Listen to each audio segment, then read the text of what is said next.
Hello, everybody. Welcome to the Right Online booth. This booth is a project co-sponsored by the Lone Star Report and Americans for Prosperity, and we're all glad you're here today. With us today is Land Commissioner Jerry Patterson, and we're very glad you're here today. Good to be here. And I'm just going to ask you a couple questions here, and we'll just have a little conversation. Tell us a little bit, just briefly, about what the Land Office does. Well, I guess in a nutshell, the Land Office is the only state agency that makes money, with the possible exception of the Lottery Commission. But the General Land Office is responsible for the real estate and mineral portfolio in Texas that is owned by Texas and is constitutionally dedicated to public education. We manage about 13 million acres out of 174 million acres that make up the surface of Texas. However, most of our 13 million acres is where we own the minerals and not the surface, and about 4 million of those 13 million acres are submerged lands in the Gulf of Mexico where we do oil and gas exploration and production.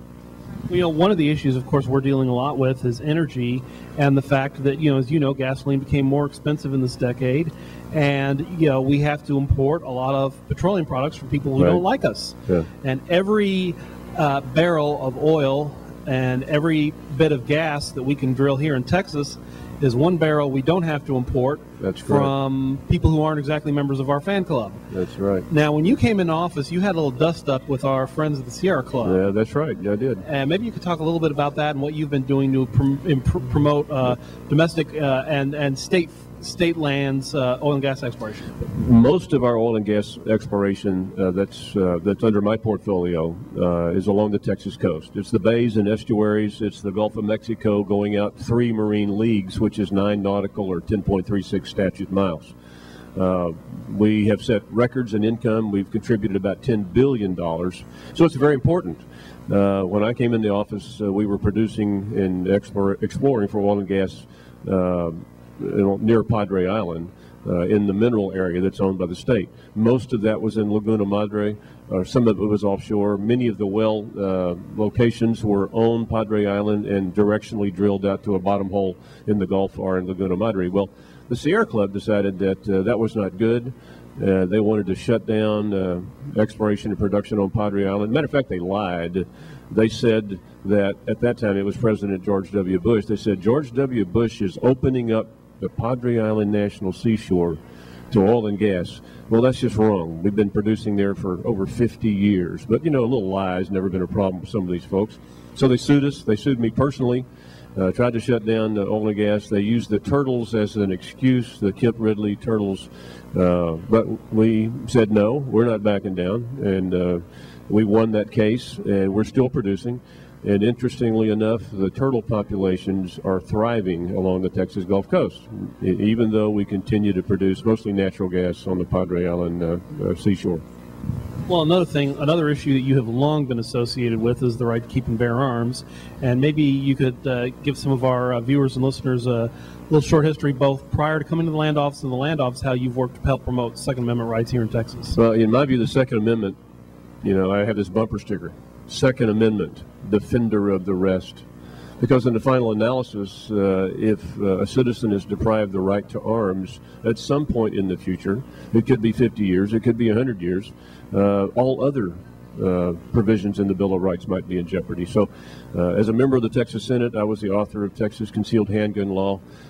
We passed that in 1993. Governor Richards vetoed it.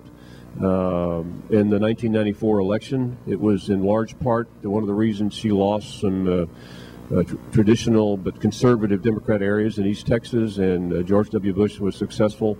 I passed it again in 1995. Governor Bush signed it into law.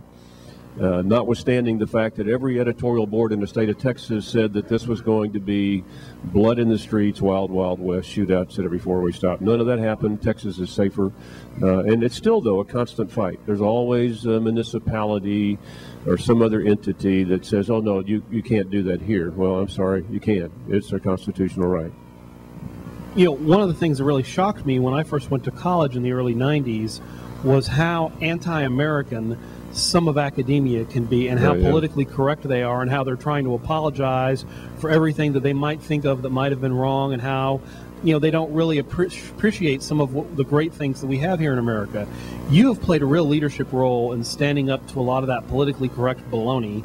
And in your speech to the convention earlier yesterday, you made it clear that Republicans ought to be against political correctness and for teaching our children what is special about America and what is special about our state.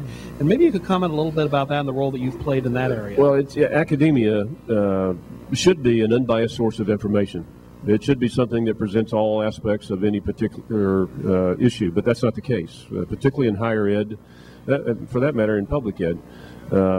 If you look at the rosters of professors, there are very few that have any conservative philosophies. And you wonder how we do as well as we do with higher ed. Example I used yesterday in my speech, I just became aware of this. There's a textbook company, or it's a publishing company called Wilder, W-I-L-D-E-R Publications, and they have reprinted a copy of the Constitution, the Declaration of Independence, as well as the Articles of Confederation. However, they saw fit to put a disclaimer in the front of that, warning parents that these may not be reflective of today's mores, if you will, and that they should talk to their children before allowing them to read this book. And of course, this book consists of the Constitution and the Declaration of Independence.